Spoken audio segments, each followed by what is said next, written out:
Beverly Hillbillies.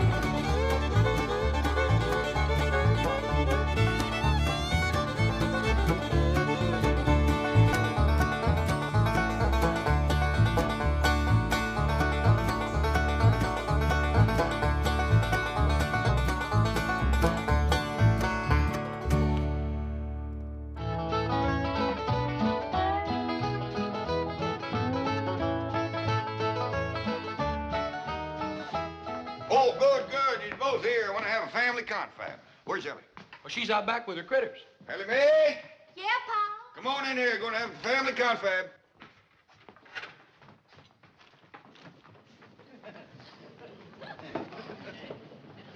Now, as you all know, poor widow Fenwick and her young'un is coming to spend the day, and we all got lots to do.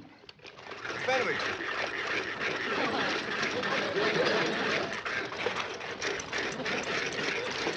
Now, hold it. We'll start doing right away.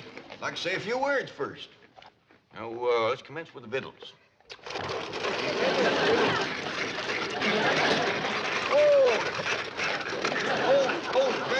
Granny, I mean the victuals for the Fenwicks. What you got planned? Oh, possum stew, grits and jowers, some corn pone, and some pickled crawdads. Sound a little rich for folks that ain't ate for a while. Well, maybe you're right, Jed. To get the wrinkles out of their belly, I'll start them off with some nice hot owl soup. That'll be fine. Now, Elly, you and Jethro delivered them that box of clothes, right? That's right, Pal. I never knowed there were so many needy folks in Beverly Hills. Me neither. But by doggies, you gotta admire that widow Fenwick. She's poor but proud. Jethro and Elly tells me that right across the front of this little house of hern, she's got writ big as life, Fenwick House.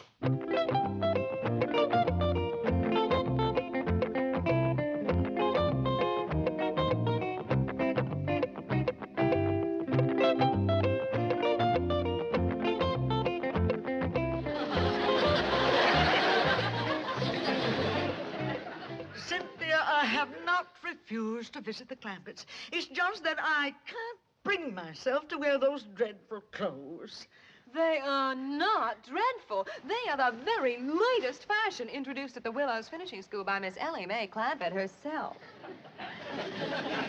Don't you understand, Mummy? The latest thing is to look basic and understated. It has something to do with Zen. But they just don't look right. Mummy, when a girl as rich as Elly Mae Clampett wears something, it's got to be right.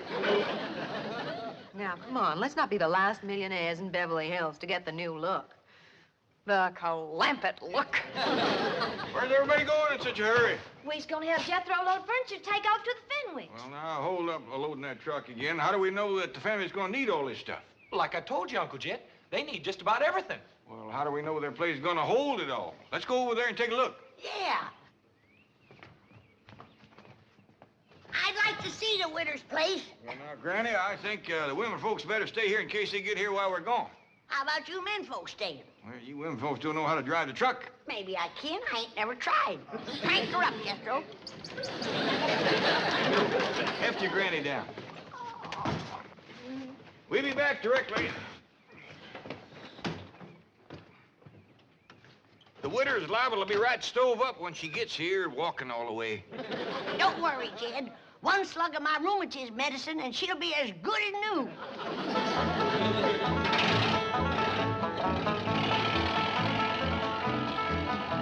Granny, can your rheumatism medicine sure enough cure rheumatism? I didn't say it can cure rheumatism, Elly, but it can sure make having it a pure pleasure.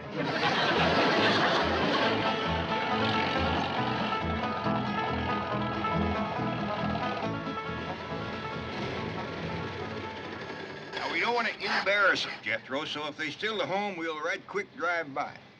Don't look like nobody's home, Uncle Jet. Well, come on, let's take a look around.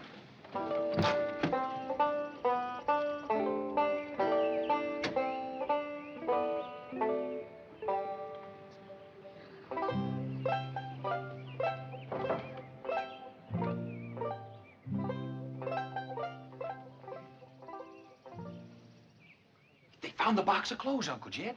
Right here's where Elly and me left them. Jethro, I seen places with little or nothing in them, but this is pitiful. A chair to sit in. Nor a bed, neither.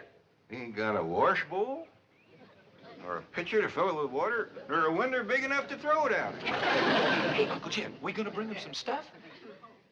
No, Jethro, you couldn't squeeze enough stuff in this place to make it fit for 2 women to live in. Well, then what are we gonna do? We gotta get him to move into our place. It ain't gonna be easy, with her being such a prideful woman. But it just ain't right for us to have so much stuff and to let them live here in a place like this.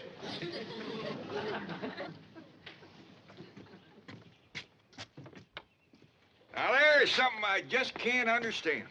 How can folks live in a big, fine house like that and let a poor, starving widow and her young'un live in a place like this right outside their gate? Uncle Jed, let's go up and give them what for. It ain't for us to speak judgment on them. Maybe the spirit of law will take hold like it did Miss Drysdale. The Clampetts are moving from lot to lot. The Clampetts are moving from lot to lot. Darling, happy.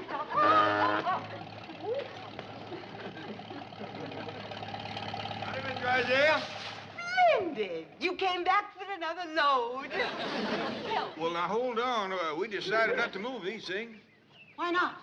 Well, we're hoping that the Fenwicks will move in and use them here. The Fenwicks. Mrs. Radnor Fenwick? Yes, ma'am. You know, the widow with the skinny daughter named Cynthia. They are moving into this house? Well, we're hoping they will. But this is marvelous. I've been trying for years to meet Mrs. Radnor Fenwick, and now she's going to be my next-door neighbor. Well, it ain't for certain yet. Have you engaged a real estate agent to help you sell them on the place? No, ma'am, we just kind of figuring on talking them into it when they come over. I'll help you. I'll dash home and change and come back and help you.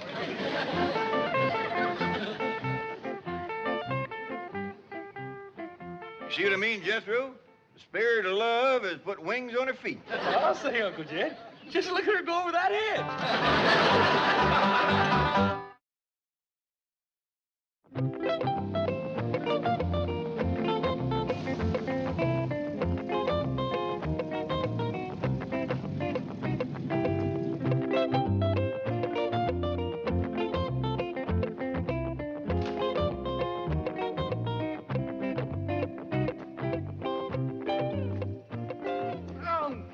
Mummy, and that mink, you look just like any other common, ordinary, everyday millionaire. Now take it. No, Cynthia, I can't. I just can't. Well, you must. I just can't. Mummy, if anyone were actually to see you, I would die of mortification. Mummy, I thought I told you, no jewelry. No, Cynthia. I feel positively nude without diamonds. We are trying to achieve the Clampett look, a look of studied slovenliness. Oh, Cynthia. Beasley, our purses, please. No, Cynthia, not those buckets. Don't be silly, Mummy. Yesterday, Elly Mae Clampett carried one to school, and the effect was devastating. Oh, dear, if your father could see us now, he'd just turn over in his mausoleum. Beasley, get the rolls out of sight quickly. We'll call you if we need you. Yes, Beasley, park it close by. Yes, I'll phone you to the front seat number. Oh, Mummy, look at that. Yes. Disgraceful, isn't it? Disgraceful? It's fabulous. Unbelievably understated. It's probably the only purely existentialist car in Beverly Hills. They must have it copied. Cynthia, we've used nothing but rolls for decades. Oh, Mommy, this is progress. Don't you understand? Frankly, no. I seem to have lost all sense of values. It's like a nightmare. Well, here, come sit down and pull yourself together before we meet them. Oh, it's just all so confusing. I just know this never could have happened if Coolidge was still in the White House. Pa, don't you want me to set the table in the fancy eating room? I reckon not, Elly. We gotta be special careful not to put on airs around the poor widow. Let's eat in the kitchen family style like we always have. Well, that's a good idea. If we want the Fenwicks to move in here with us, we gotta make them feel like this family. Jed, is the Fenwicks moving in with us lock, stock, and barrel? Granny, the Fenwicks ain't got a lock, stock, and barrel to move in with. Right, Elly? That's right, Pa, not even a rain barrel. He ain't got a pump. He ain't got a place to wash at all. Well, the best thing to do when they get here is to stick 'em in the tub and scrub 'em down. I don't think they'd take to that right off. Hey, Elly May. Come on, Elly, let's go swimming. What's the matter with you? We's got company coming. Oh, Granny, I'm hot and tired. You get into some decent clothes. Now, hold on, Granny. I think maybe Jethro solved their problem. You see there, Granny? I solved your problem. What problem, Uncle Jed? Getting the Fenwicks scrubbed without shaming them none. You mean I should do it? Oh, you just go for a swim in the cement pond and take along a cakey Granny's lye soap and a nice stiff brush. Elly May, when the widow and her young'un get over here, you invite them down to the cement pond for a swim. Okay, Pa? When they get down to the pond, Jethro, you commence the soaping and the scrubbing and the splashing, and they'll get the idea. Ah, dingies, that's a first-rate notion. Well, thank you, Granny. There goes that spooky music coming out of the walls again. Sure is pretty. Yeah, I hope it keeps playing until the widow gets here. It might cheer her up. Well, someone best open the door. Because as soon as that music starts to play, someone's going to come a knocking at the door. I noticed that. Take a look outside, Elly. And you get your nakedness out of sight. I just can't through with it. Mommy, please, you can do it. Come on, I'll help you. They's coming, but that poor old widow woman can't hardly make it. I'll get my jug. Is they wearing the clothes you bring them? Yeah, Pa, and toting buckets. To carry home leftovers. Lord love 'em. Let's go give 'em a helping hand. Howdy there, Cynthia. This here's my Pa, and I reckon this is your mom. Welcome, welcome. Well, dogged if you ain't plumb tuckered with a Fenwick, but don't you worry. Granny will fix that.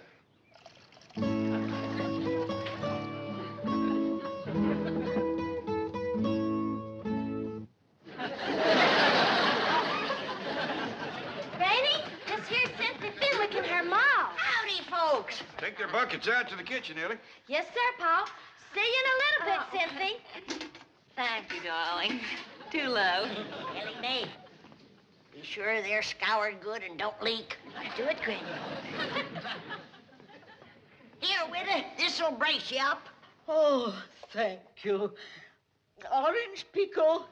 No, white lightning. Oh, I'm not familiar with the blend, but tea is tea.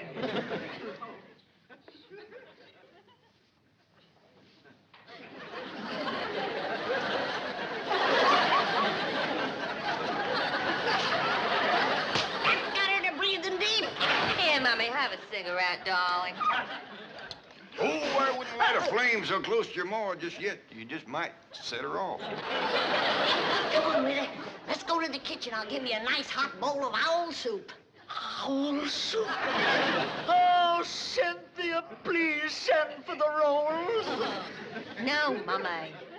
She's right, widow. You don't need no rolls. Granny's baked some corn pone. Eat my corn. Come on, widow. Oh, Cynthia, please help me. Mr. Clampett, if I might be alone with Mommy for just a few moments, I think I shall be able to compose her. Okay, Cynthia. Just follow your nose to the kitchen. Yeah, the grits and jowls will lead you right to the door. Good gal, widow. Cynthia, did she say grits and jowls? Yes, Mummy, doubtless the maid and the butler. Now, come, do get a grip on yourself. Oh, yeah. Mummy, think of all the trouble the Clampetts have taken to achieve a total look. The truck, those clothes, their speech. Why, they even weave. You'd weave, too, if you ever drank their tea. We must try to emulate them. Really? They'll never sell this house to the Fenwicks. We can practice on the cleaning woman. Howdy there. Are you Grits? I beg your pardon. Oh, we all is looking for grits and jowls. Well, you'll find them in the kitchen. And please stay there, out of sight. Now, see here, you. We uns is friends of the Clampetts. Obviously. And the sooner you're all out of Beverly Hills, the better. Meantime, stay out of sight in the kitchen. That is the surliest cleaning woman I've ever seen. See, Mummy, even the Clampetts have a servant problem. Yes, for the first time, I'm beginning to feel a common bond with them. We're both members of an oppressed minority group. Millionaires.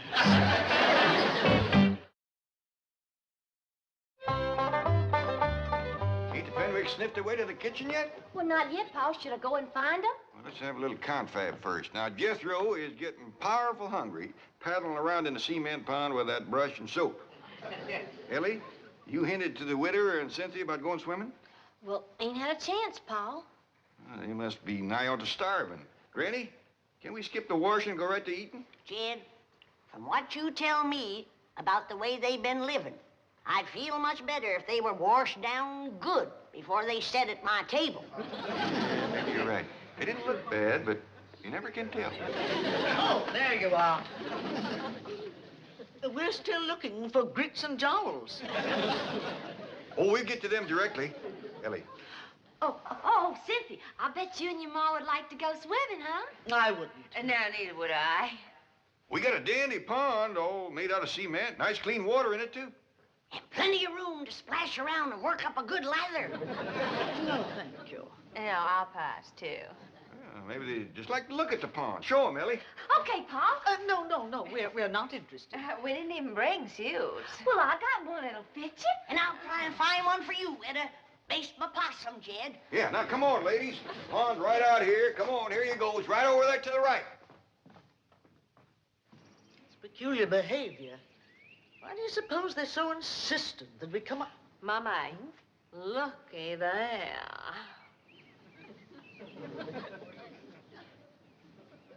Magnificent. What a specimen of manhood. Who do you suppose he is? Let's find out. Clampett. Oh, Mr. Clampett.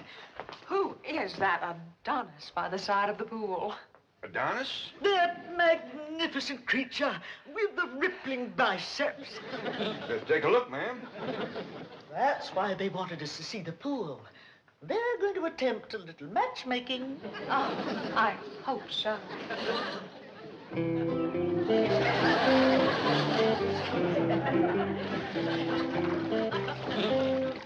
Right there is Duke. Duke? He has a title? Yeah, Duke. Duke of what? Where's he from? Well, he was born in Oxford. He's been with us since he was a little feller. Then he's the Duke of Oxford. Yeah, I reckon so. We just call him Duke. He hasn't got a wife, has he?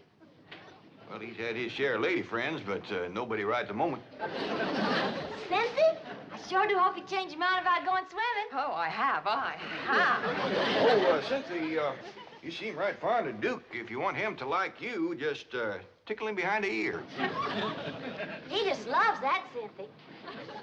And when he lays over on his back, scratch his belly. But don't stand there. Get scratching. Show her where to change, Elly. Okay, Pa. Mr. Clampett, I imagine that Cynthia and I do appear a bit eager, but I want you to know that my daughter is worthy of royalty. We Fenwicks are a very, very old family. Oh, now, Witter, don't talk like that. There's many a good tune left in an old fiddle. Etta, here's a brand new swimming suit. Never been wore before.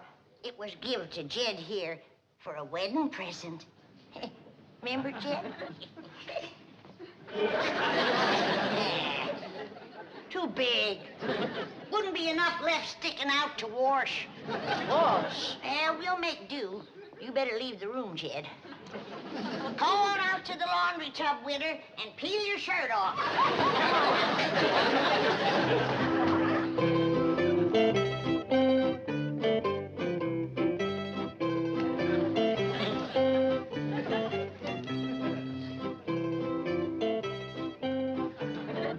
Cut it out, Elly. Oh, excuse me. Howdy, ma'am. Your Grace. Yours, too. Permit me to present myself to you. Well, thank you very kindly, but I don't think my Uncle Jed would let me keep you. Oh, Your Grace. Yours, too. I am Cynthia Fenwick. Oh, hey, is your ma coming? No, we are quite alone. Well, shall we go in the water? No, I'd rather not. Well, then why don't you just sit here and you can watch me? Oh, Your Grace. Yours too.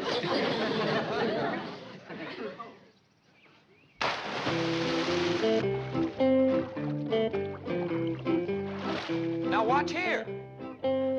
Are you watching, Cynthia? Oh, yes, I am. All right, now, here we go.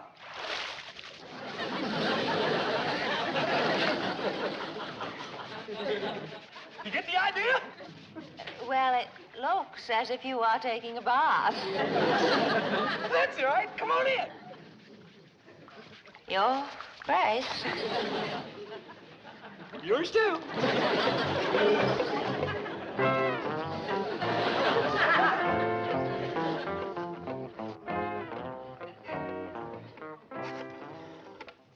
Mobile operator, give me JL 13411. No, make that 12. I want the front seat. I thought I told you to stay out of sight in the kitchen. Now, look here. I have taken all the abuse I intend to take in this house. Clampett look or no Clampett look. Duke or no Duke. I refuse to... Oh, Beasley! Come quickly, please. This is... Now, you get out of here. And take that other antique with you. I refuse to take orders from a poorly dressed, ill-mannered, overweight cleaning woman. Why, you loutish hillbilly. I am Mrs. Milburn Drysdale. And what does that mean? It means that I am a pillar of society. You were a pillar. I am cutting you down to a stump. Don't you dare pull a knife on me. The only thing I'm going to pull on you is your head. Yeah, Jethro, Granny said she had trouble scrubbing the widder. How'd you do with the daughter?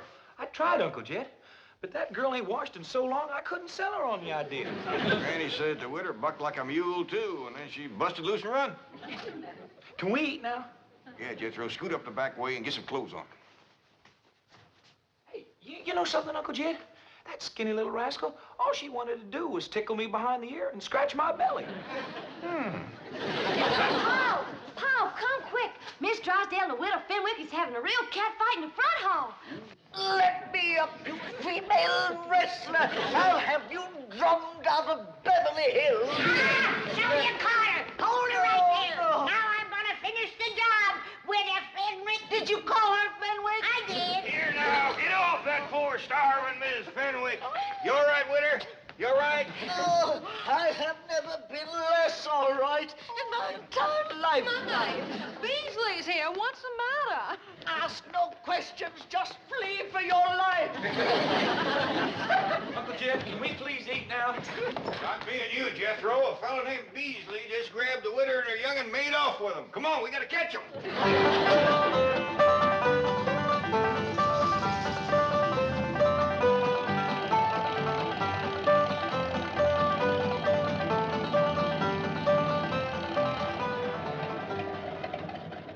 They turned right in there, Uncle Jet. And now the gates are closed. Well, I'll be doggone. That Beasley feller is the one that lives in that big mansion. And he's taking the widow and Cynthia into his house. And bowing and scraping to him, too. Uncle Jet, you was right about not speaking judgment on that rich fella. Yeah, looks like the spirit of love sure took a hold of him, all right. Come on, Jethro, let's go home and have some possum.